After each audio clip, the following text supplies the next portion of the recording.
Hello అండి. Welcome to Swarna the middle class. ఇవాళ మనం ఆనియన్ టమాటో రసాన్ని ఎలా చేసుకోవాలో చూద్దాం.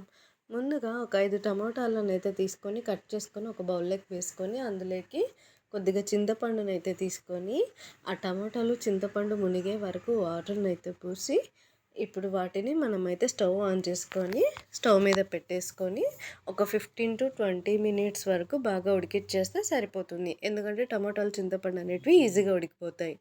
ఇప్పుడు అది పక్కన పెట్టేసి చల్లారిన తర్వాత అందులోకి కొద్దిగా సాల్ట్ వేసుకొని అలాగే దాంతో పాటుగా మనమైతే ధనియాల పొడి వేసేసుకుంటాం.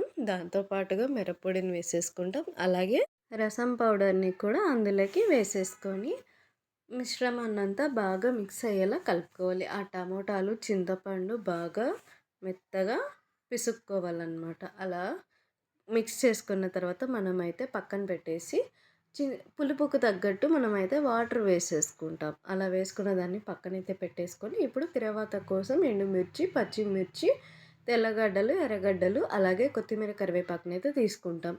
ఇప్పుడు ప్యాన్ పెట్టేసి అది హీట్ అయిన తర్వాత ఆయిల్ వేసి అది కూడా హీట్ అయిన తర్వాత మనమైతే ఆవాలు వేసుకొని అలాగే జీలకర్ర వేసుకొని అలాగే దాంతో పాటుగా ఎండుమిర్చి అలాగే పచ్చిమిర్చి వేసుకొని కూడా బాగా వెయిట్ చేసుకోవాలన్నమాట.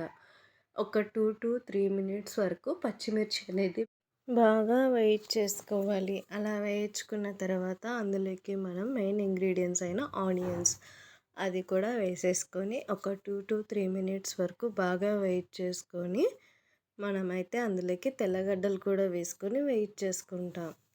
సో ఇప్పుడైతే చూడండి మనమైతే బాగా మిక్స్ చేసుకుంటాం.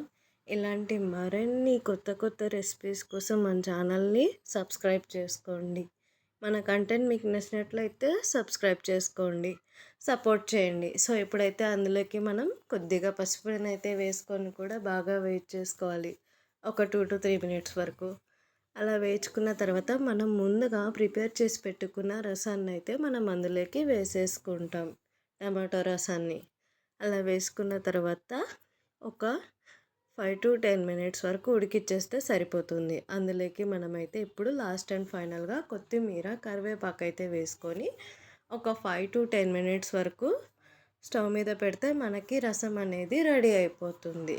అంతే, ఎంతో టేస్టీ అయిన ఆనియన్ టమాటా రసం అనేది మనకి రెడీ అయిపోతుంది. ఈ వీడియో మీకు ఎలా అనిపించిందో కామెంట్ చేయండి. Please do like, share and subscribe and thanks for watching అండి.